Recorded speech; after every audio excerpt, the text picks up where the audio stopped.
Because if you just want one or two houses, you can probably manage those over time.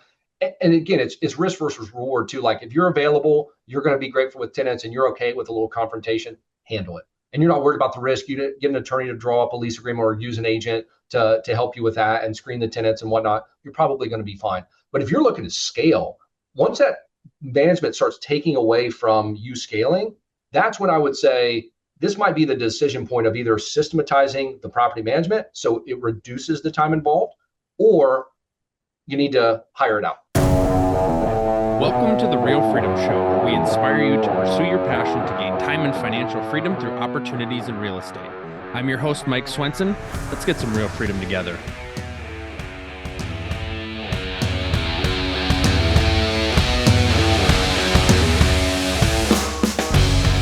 Hello, everybody. Welcome to another episode of Real Freedom, Real Estate Leverage Freedom, where we talk about how you can build time and financial freedom through opportunities in real estate.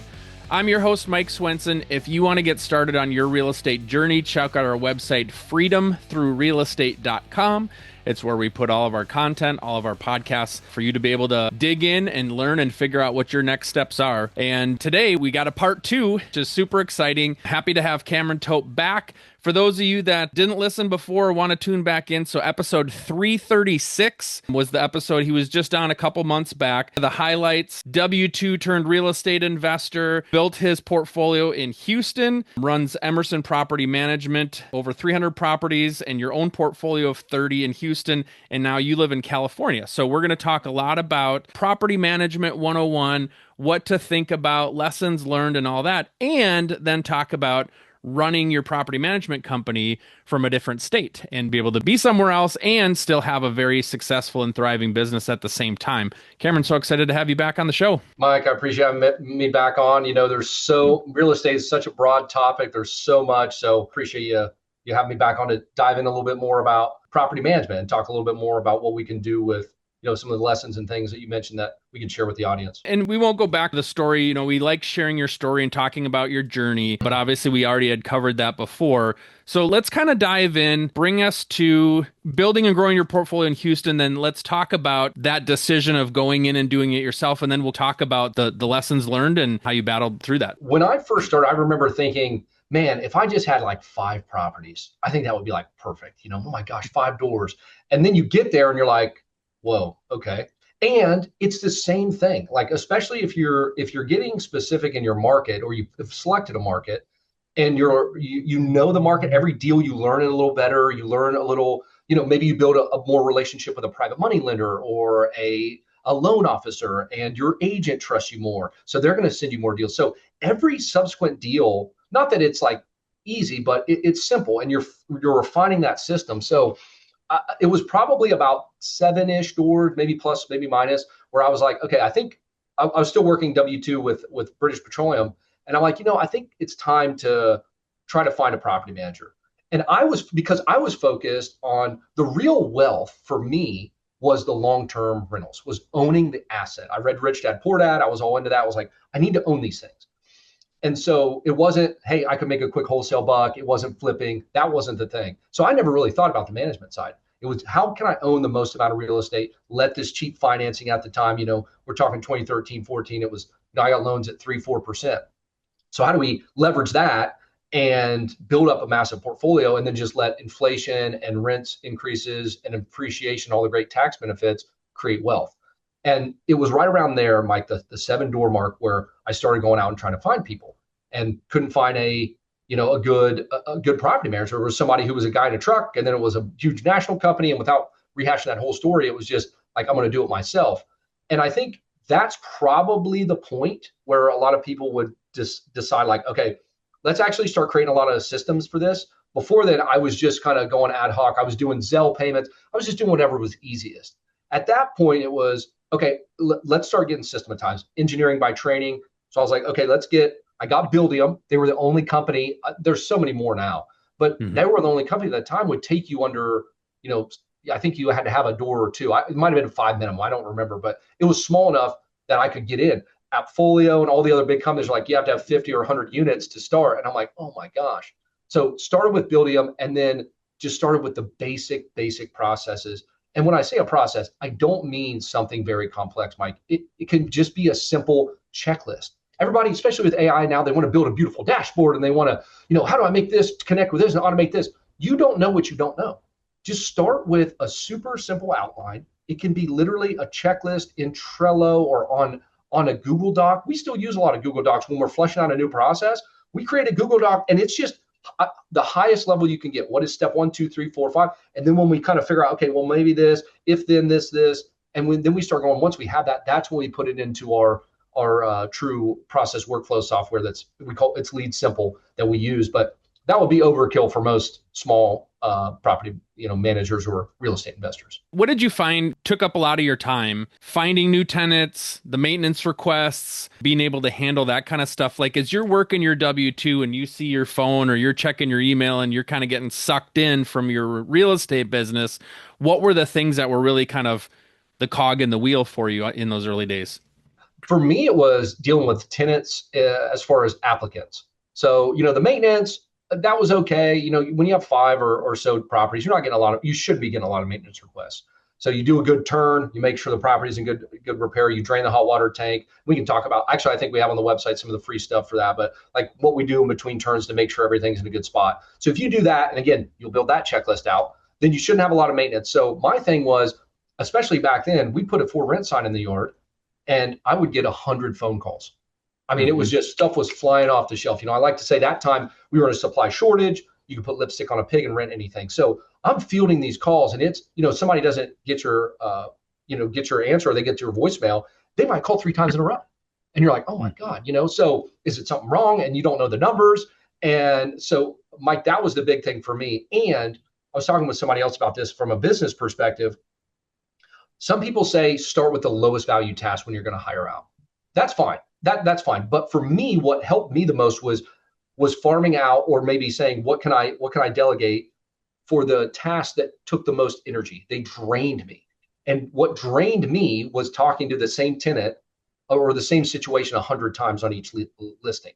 And it was, yeah, I've got this. What are the requirements? What is this? It's like, oh my God, I've talked about this 1,000 times. So that was draining, and it was kind of, I don't want to say low value, but I could hire it out so very cheaply. And so that's where I started. That was what ate up a lot of my time.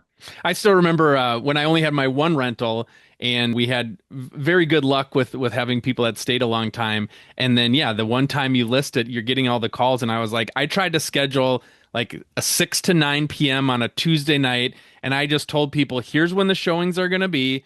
I'm going to be there. There's probably going to be some other people there. And then half of them don't show up. And so at least I wasn't doing like certain times for every person, but like I learned pretty quickly too that that sucks a lot of your time. And then I'm calling people in the back stairwell on my lunch breaks to try to set that stuff up. And so it's hard. Well, and unlike I guess a lot of maintenance requests, but mostly tenant comms, a lot of those are not time sensitive. Hey, we want to talk about a lease renewal. Well, that you should be doing that, 100, 200 days ahead of time, or 100, 120 days ahead of time. But the response to the leads, speed to lead is huge, especially in today's environment where the tenants have a lot of options. If they're trying to reach out to you and you're going to take, wait till your lunch break or wait till the end of the day to call them back, they've probably already talked to somebody. It might even be an AI agent, but they're getting something back with somebody else on another property. So that is one thing that I think you could outsource or figure out how to get somebody who's responsive to those, because as soon as you get it done, then it's done. Like you said, you're done for another year, hopefully 2, 3, 4, 5 years. And but when it does hit, when that turn does happen, you have to be on the ball with those. And for me, working, like you said, it was one of the things I could outsource, pay somebody to do, have an agent that did it. And that was her job, just follow up with the leads. I should quick back up. The decision to do it in-house and to be able to build out your systems, were you originally kind of thinking, I'm just going to see how long I can ride this train and do it myself? Or were you thinking like at some point, maybe I would have a conversation with somebody and maybe you never got that far, but early on, were you always just thinking like, I'm going to try to keep it in-house, build my systems, and as long as I can hang on for it, I'm going to do it myself? Because I know there's a lot of people thinking that right away, like, hey, let's outsource right away because I want to stay in my W-2 job and I don't want to take that time. And then kind of some ways, you already get in bed too deep with that. And then it's like, well, now if I do try to do it myself, now I've got all these problems trying to do it at 7 properties versus just doing it at one. Yeah. So how long were you originally thinking you were going to go in-house? I was just like, I want to get 5 doors. That was my big thing. And once I got there and realized, well, 5 is great, but that's not going to like retire on 5, especially in maybe in California or, the Bay Area and New York, you can probably retire on 1 or a couple. But in Houston, you need a good portfolio, a decent size. So that's when I was like, okay, I need to get more. But it started to inhibit me being able to find a deal I'm spending all my time managing contractors, making sure the turns are going well. So it was taking me away from being able to go to a showing with an owner, or, hey, they'd call and it was a distressed seller. And I'm like, well, I might ask a few more questions instead of going to the house, get in front of them, start talking to them about it. And so I probably missed some deals. And that's when I was like, okay, I want to hire it out. And then when I couldn't, that's when I'm like, I'll just do it for me. Right. And then when people started coming in, it was like, okay, I need a system. And what I do is doing it for me. I'm like, I have too much stuff going on. I need to write the checklist. Then when people start coming, I'm like, okay, we need to get this more, not just for the Cameron, way to say something. It's like, this needs to be written out so anybody can understand what this means. Not stick sign in yard. It's, okay, go to the storage, put the writer on this, clip this, and just get more specific on that. So yeah, Mike, when I first started out, I was more like trying to accumulate the properties. I wasn't really thinking long term. But if you are, I think when people start out, you have to know what your goal is or where you're trying to go. Because if you just want 1 or 2 houses, you can probably manage those over time.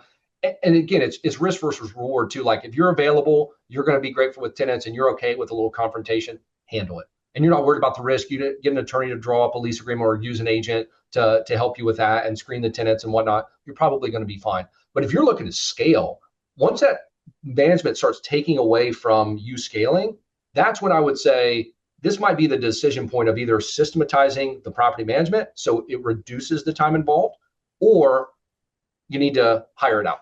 I think that's kind of the big piece. So you can focus more time on growing, getting another deal. Yeah.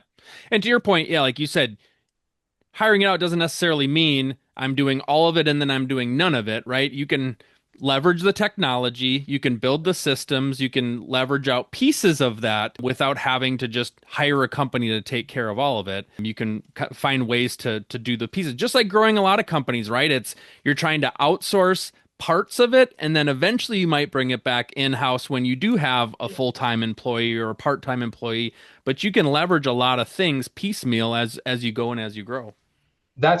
Mike, you said it very well. It's when I first started the lead side, the applicants, when I put that property up and I'm like, oh my God, I went and found a leasing agent. And that's what she did. And so we talked about the criteria and the qualifications, but she took all that off my plate. So when I stepped in was, okay, the tenant's in, boom. Okay, let's get you set up and build in. You got to and then I would handle the maintenance and everything from there until the property turned again. So you don't have to go all or nothing. You can dip your toe in, find a good, you're doing that with a contractor. Instead of you having to go swing the hammer, you're having them go clean the carpets, paint, do the flooring, whatever it is. So yeah, I think piecemealing. And then like you said, let's just say, like our size now, we used to have that agent, and then I think it was like 50-ish doors, maybe 75 doors. That's when we brought that in-house.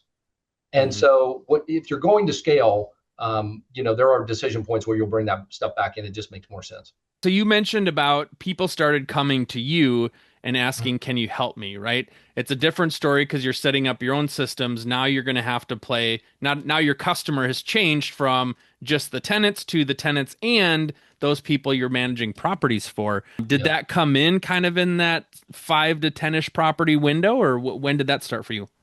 I would say probably the 30, 40-ish is where that really, because family, friends, they were like, I trust you.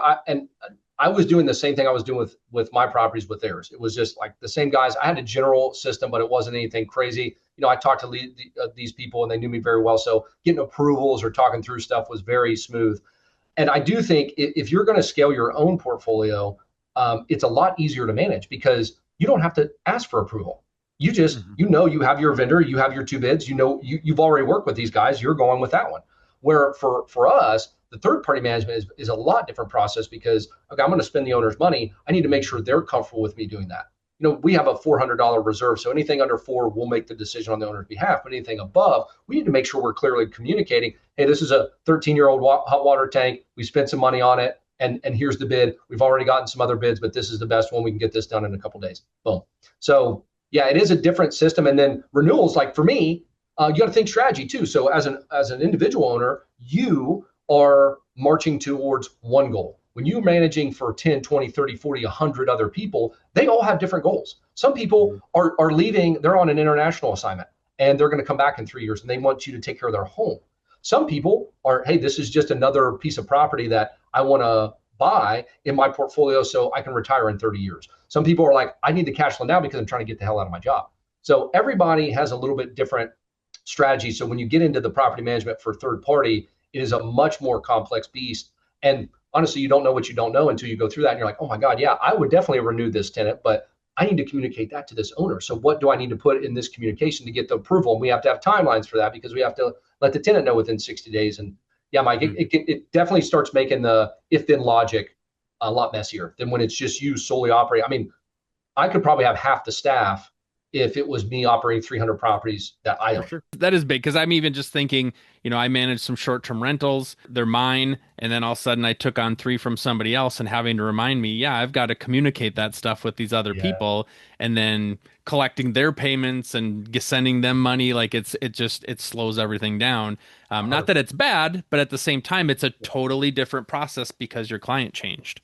Yes. Yeah. It's if you're thinking, if you get to the, a few door mark and you're really thinking about third party management, that you need to start thinking about that early because you don't want to get yourself in a position. And we've done that before, but it was a lot, like I said, it was early for me. It was with family and friends. It wasn't seeking that out. So they're like, what the hell? You replaced a, hot water tank for $1,100. What was that about? I'm like, well, they didn't have hot water, man. What are you talking about? Or the furnace was out. I was like, okay, well, I tried to get a hold of you and you didn't answer. So we had to go forward with it. That's a lot different conversation on somebody you don't have a pre-existing relationship with. So I agree with you, Mike. It creates complexity, not necessarily bad, but you just have to think through that. So leasing agent, great opportunity for people looking to scale. On the maintenance side, so you had mentioned, hopefully you don't have a lot of maintenance requests. What if that is kind of the spot where people are getting bogged down? If I'm owning, 5 to 10 properties myself, and I do find that those maintenance requests, maybe I bought some buildings that were a little older than I had hoped, and they had a little more TLC that was needed than I had hoped. Talk through managing some of that stuff if that's where you're getting stuck on your time while, still trying to work your W-2 and do this on the side. Yeah, and I would say that's, over the life of the tenant, those, hopefully you don't have a lot of vacancy, which means the property is full, which means you got tenant comms. And the majority of tenant communications are around maintenance. We average 2 to 3 maintenance requests per property per year, Mike. Now, if you got a new build, we're seeing a lot of new construction, difficulty selling, great buyer terms. So for anybody looking to buy, I don't know everybody's market, but in our market, the builders are giving great incentives. I've heard, actually, I was talking with a builder the other day who's got a 3.99 interest rate locked for 7 years. So they were helping them buy down the rate. So that, at 6-7% interest rate environment, that's a big change in cash flow for that time. But yeah, the piece of the maintenance side, typically the handymen are great because majority, I would say 80-90% of requests can be handled by a handyman. I would say we normally, we'll do a little troubleshooting, but normally you're going to have a handyman dispatched. I wouldn't dispatch a plumber, even if it's a leak under the sink. Sometimes it's just a leaky sink trap and you just tighten it up. If it's a faucet, it might just be a small gasket. A lot of that stuff a handyman knows how to do. Now, if we start getting into, you have old CPVC piping, or you've got, all these old pipes or cracked pipes or a sewer line with a belly in it or tree roots in it, that's when I would get a licensed person because the severity is a lot higher. Now, that's rare. That does happen, but it's less likely. So finding a handyman, if you have somebody, the handyman, and generally they can help you out with the turns as well, because a lot of turns should be paint, carpet, small touch-ups. Maybe you put in some new cabinets or a vanity or have to change the commode out or a shower surround, but it's not, a lot of that, none, you don't have to be licensed to do any of that. So yeah, Mike, I would say getting a good handyman would be that, and having that contact. For me, what I did is the guy that I asked, I was networking and had a friend who was like, yeah, I've got about 5-10 properties and this guy's really good. And hey, do you mind if I didn't have that many properties at a time. I think some people get apprehensive about giving out referrals to people with larger portfolios because they're worried that then that guy's going to go with them and do all the work for them. So when you're early, you can grow with people. So, you got one or two properties, you don't have anything, enough work to keep somebody busy full time. So I went to this guy and, I forget again, a handful of properties. And I told him, listen, I'm going to give your number to the tenant. In our lease, you have the maintenance line and you'll respond and then you bill me whatever happens. And so I didn't even get the maintenance calls from the tenant. If it was about the lease or something, I'd say, just tell them to call me or send me an email. We go through that stuff. But, getting and letting them know. And at one time, he's like, hey, I'm starting to get a handful of calls on nights, weekends. And so I said, listen, how about $100 a month for just having that access? If it's emergency, or if it's not an emergency, don't answer. But if it is an emergency, I would like for you to take care of it. And again, this takes a little bit of time to build that trust up. But he was like, for $100 a month, and again, I had 5 properties. He might get a couple calls on the weekend throughout the month. He was like, yeah, I'll do that. And if it's not, is it 200? And what's it worth to you? At a handful of doors, you really shouldn't have that many. At 300 properties now, we probably have, I would say, a couple a month that are real emergencies that need to be handled, usually around hot water, in the summer, people without AC, in the winter, people without heat, major leaks, stuff like that. So yeah, Mike, I would say, I guess that's a long-winded answer of saying I would start with a handyman, and the best place to tap that is network. One thing I would dissuade people from going on is going on to Google. The reason I say that is because I have found an inverse relationship between the quality of a vendor's website and the quality of their work. Meaning they have a great website, they're great at marketing, they got great Google reviews. Oh my God, they look at all this stuff. They have everything, it's perfect. Well, then you get out there and they charge you, they got the van wrap, they got all this stuff, but they're really expensive because somebody has helped them design the system. Maybe they're a franchise or something. And nothing against franchises. Listen, I love Chick-fil-A. I love, some of the franchises, and we all value from some of those or get value from those. But as far as a handyman, you don't want somebody with a pretty website. You want somebody that knows what to do on the job. So tap your network. I've heard people going to Home Depot and poking around there early in the morning and asking people, just be honest, like, hey, I got one property. I just need somebody I need some help with. Do you mind? I'll use you. And don't just do one. Find 4 or 5 because you're going to go through a couple. Or whoever they're helping out might grow their portfolio and they get more work and they go away from you. That's just kind of how it goes. But that person then might slow down. I've had people come back and say, hey, listen, this was a flipping operation. It's not a great flipping environment. You got some more property management work. Are you looking to get started or scale in real estate investing, but don't know your next step? Are you overwhelmed thinking about finding deals, analyzing deals, doing due diligence, and managing properties on top of it? Go ahead and push the easy button and invest with us. Real estate investing is what we do full time. We've done dozens of deals with hundreds of doors. We have the knowledge and experience to handpick the best deals that most investors can't find. We've got large off-market deals all the time where you can hopefully find returns and economies of scale that you just can't find on your own. The best thing is it's 100% passive to you for less capital than you put down trying to acquire a property on your own. Don't let this year go by where you don't make the leap, add to your portfolio, or you just sit in analysis by paralysis. To find out more, visit freedomthroughrealestate.com and click on invest. You can book a call and learn more there. So get to scaling your portfolio now with us by your side. That's freedomthroughrealestate.com and click on invest. Now, the other thing I'm thinking about that the W-2 folks, that might get sucked into problems is issues with tenants paying. So everything's great when the checks are coming in, when the ACHs are rolling in, and then all of a sudden something starts to slip, and then you're like, okay, I don't know how to do an eviction. I don't know how to properly handle that conversation with somebody. And these are all like landmines that you don't anticipate, but when they go off, they suck up all of your time and all of your stress. What do you recommend for people that are starting to run into that issue of kind of like, how do I proceed with that? Because it's going to take my time to find somebody new. It's going to take some time to kick them out. I might lose some cash flow. Talk through that. The first and easiest way to stop this is on the front end. So the first thing I would do, after you've got this person out, and we'll talk through that. But the very last piece is what we used to call it engineering and AAR, after action review. What happened? How did we let this person in here that was an eviction? If you're doing decent screening, and again, I don't know if I mentioned this in the first round, but if you go to our website, I have a qualifications page. It's free to the public. You guys can use that, steal it. It's our exact qualifications every year. Well, we stack up all our evictions, which we don't have that many, but we stack those up and we say, what did we do wrong? What gaps exist? And people are getting more and more clever with fraud, and we update those qualifications. So I can't promise right now they're the most up to date, but we will review that at the end of the year and make our annual update to those. So you guys can have that 100% free. I think it just helps out everybody. But so what on the front end did you do to allow this?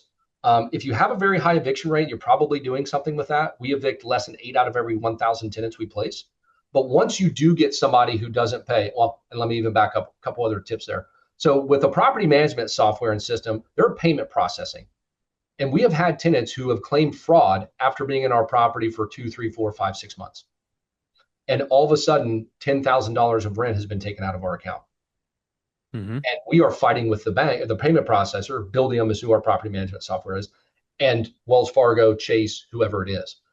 And that can get very messy. So if you're a small mom and pop, I would 100% recommend using some sort of guaranteed payment system like Zelle or Venmo. I think Zelle's a little more secure than Venmo, but I'm sure there's equivalents to Zelle. But Zelle is almost guaranteed funds, I'm pretty sure.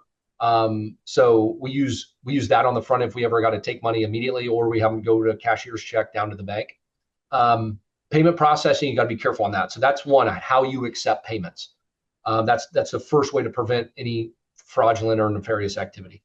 Once you do have somebody not pay, well, again, start on the front end. Make sure that should be one of your main conversations when a tenant moves in. That's something we talk about. We actually have a move-in meeting and say, tenant, do you understand how to submit maintenance, when your rent's due, what the amount is?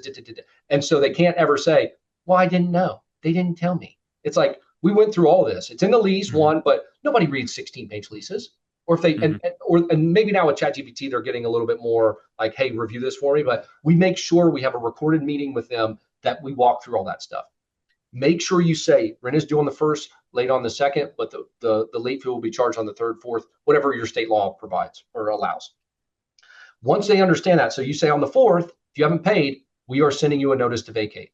After that period of cure, 3 days in Texas, we are going to start filing the eviction process. So make sure they kind of understand. You know, say, hey, listen, this doesn't happen very often, Mike, but I just want to walk you through this. You know, if you don't pay on the rent, we know things happen, but you'll get a late fee on the fourth, and we'll let you know on the third that, hey, you know, it's coming up tomorrow. We're charging a late fee, and we're going to start the late notice, send you a notice to vacate. As long as you cure that with the fees before the 3 days after the notice is delivered, you're good. We won't file an eviction. If you don't, we have to move forward with that eviction process. Just want to let you know that. So you explain that to them so they know, and then you talk to them throughout this process. And what I would say, because especially in various states, Texas is a little bit more landlord friendly, but I would find an attorney or a company that does this. I don't think this is wise. I think all the communication that I mentioned up to this point is wise for the owner to do. It can be confrontational. Maybe you don't like it, so you can outsource that to somebody or something. But you have to be able to tell people, no, I don't care how many relatives you've had died. Sometimes I wonder how many uncles and aunts people have, but I've heard, you know, it's like, damn, everybody, it feels like everybody in your family twice over has passed away, you know, and I've heard every story in the book, Mike. So you have to be able to say, I'm sorry that happened. Rent is still due. You know, this doesn't absolve you of your responsibility. And some people can't handle that. So make sure you can be confrontational and just firm but fair, and then get an attorney or look in the local, you know, all these networking events. I'm sure you can find somebody that does. There's companies in Texas that just do evictions. So get with them, and usually it's worth the money to spend a little bit more, because if you screw up one word, and I have been in court where it said notice to pay or quit, and when it was or quit, that was not right. You have to tell them notice to pay. And so that has been thrown out in court. So subtle things like that could start you 2 months in the hole. Now you got to start the whole process over again. So don't make those mistakes with evictions. Those are too high. We call it high severity. There's just too much of a severity on it. It's not like cutting the grass. Oh man, I dinked my fence, or, you know, I missed a couple blades. Like, okay, who cares? With this could cost you thousands and thousands of dollars. Thinking about hiring somebody in-house. So you're kind of outsourcing, you've got your leasing agent, you've got your handyman, you've got your attorneys kind of working and piecing things together. For you, when did you decide I'm hiring an employee, part-time, full-time, whatever?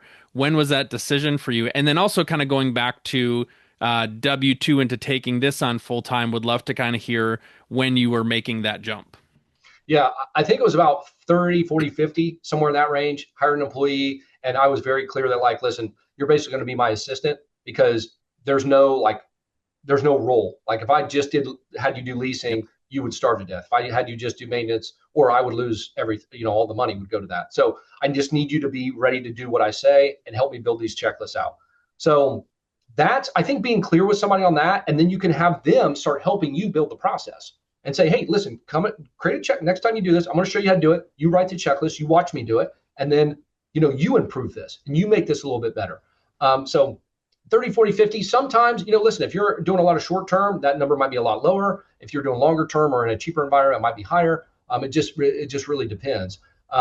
So that was the first is I like to hire generalists in the beginning. You almost have to, because again, you don't have enough trade. You outsource all the specialties you can, and then you get a generalist to help you. But I also think that's one of the hardest jumps. Like we were talking about this not too long ago, is the jump right around 100 doors to me was the hardest piece. And the reason for that being is you're right on the cusp of being able to hire specialists. You're right on the cusp of being able, okay, they just need to wear two hats. They can do applications and leasing, or they can do maintenance and turns. When you're 40, 50, 60, it's generalist. And then it just starts swelling and swelling. So at the size we're at, we can hire somebody for just leasing. We can hire somebody for just maintenance. And it's just that you're kind of in that no man's land in purgatory, for lack of a better phrase. So it's very difficult to me in that third-party management about that 80, 100 doors. Once you hire somebody and you build those checklists and systems out, that's when you can start delegating more or understand where your time's getting eaten up. And for me, then the jump was really when I decided I wanted to make it a real business. I thought I had this assistant. We were just going to do little odds and ends and just keep growing for family and friends. And then when I was like, okay, I really want to do this, I'm not going to half-ass this, for lack of a better phrase. I'm gonna full ass it. And so that was when I jumped, and it freed up a lot of my calendar to be able to focus on that. Some people say, hey, wait until you're at your wit's end and then quit. Some people are like, hey, when it makes sense, do it in the economic cycle, or if it's taking you away from being able to do deals like we talked about when you hire a property manager or somebody to help you. If it's actually costing you money, like out of the deals you're losing or out of the attention on things that you need that are revenue generating. But that was the big thing, Mike, for me when I made the jump was, okay, I want to do this. I need to, it's not something, people are trusting us with $200,000, $300,000, $400,000 assets. I have to be only focused on this rabbit. Talk about being able to relocate and taking this off site. Yeah, so that I jumped in full time in 2020, the end of 2020. And then 2021, hired a couple more people. And then in 2023, my wife was in a very, very rough job. And yeah, I guess it would have been in late 2022. And so I was working remote because we don't have an office in Houston. We're spread. It's so big. You don't need to be, if you're in one spot, then you can't cover anything. So we right. work remote. You can drive an hour from downtown Houston and still be in Houston. So we went for a month out to San Diego and kind of doing a little reset with her, like thinking about before she jumps in a new career. And we loved it. It was like the Truman Show. We're like, this is just set up perfectly. Like everybody is so nice here. The weather's great. And we started thinking, could we make this a reality? So when we came back, I talked to the team. I thought very hard about it. And I made a decision that if I have to be present in Houston for this to work, I really do not have a business. And I'll tell you, Mike, the business has doubled since then. We were probably around 100 and some doors then, and it's over doubled. And so I also think it's like a necessity thing. You're like, oh, I'll go down and take the check to the water department. Oh, I'll go respond to this. I'll go run over there and meet this owner. But that's taking you away from the high value stuff you should be doing. Thinking about strategy, thinking about developing your team so that they have more capabilities. So I think it forced me to pull my claws out from doing property inspection. It forced me to stop taking the checks down to the water department. And instead of that 2 hours being at a property or 2 hours delivering a check that anybody on the team could do, I was spending that time coaching, developing, thinking about building a better business. You had mentioned checklists, freebies for people, but for people that want to kind of reach out and learn more about you and hear more about your story, how can they do so? Emerson Property Management.com. Get it on Google, or you can search my name. Will come up. We have so many tools on there, ROI calculators, vacancy loss calculators. If you're having trouble selling a property, I actually created an accidental landlord toolkit based on my experiences. So you could walk through everything. We have a free rental analysis tool on the website, a free. Now, I don't think it's going to work in Minnesota or some of these other states, but it'll work in Greater Houston. So if you do have a property in the Greater Houston area and just want a free rental analysis, punch in your information, it gets it to you for free. So yeah, Mike, there's infinite resources there. I mean, it's just so many. I've been doing stuff like this for almost a decade. And there's just, like we talked about, there's just such a plethora of information. And you can go, once you start pulling on the thread of, single family rental investing, it just keeps going and going and going. I feel like we're still learning. We still make mistakes. And I've been in this over 10 years, I think 13 years this year. And I feel like I could be in this another 30 and still not know everything. I love it. No, this is just a great story because there's so many people starting with 1 or 2, they get to 4 to 6, and then they're trying to get to 10. They're working their other job. And so for somebody like you who's done it, been through it, has some great advice to pass on. And then 2, like, we talked about just the piece of now running it remotely. You certainly are a success up to now story in terms of how to navigate that and how to do it well. And not everybody's going to want to do the property management company thing either. So you were kind of just that right combination of the person that wants to do it, can do it, and has done it well. And so congrats to you for what you've built. And thank you so much for sharing your wisdom with people that are in that boat, because there's so many people I know that are wrestling with those decisions, how to do this, just like you laid out here in this episode. So thank you so much for sharing with us. Mike, I appreciate, you doing stuff like this, educating people. I mean, that's the most important thing. There's a lot of gurus out there. I do not sit on a beach. I work probably harder than I ever have. But it is rewarding. And guys, real estate has been one of those things. I believe strongly that still the average Joe or Jane is the best avenue for the average Joe and Jane to make it their way, whether that's retire, whether that's retire their spouse, whether that's just spend some more time with their kids. Real estate still is the best path. Awesome. Well, thank you so much. I know for me, there's certain episodes where, I get so many questions and I just say, go listen to this episode. I know this is going to be the one for property management in terms of how to build and scale. So thank you so much for your time, and best of luck in the future.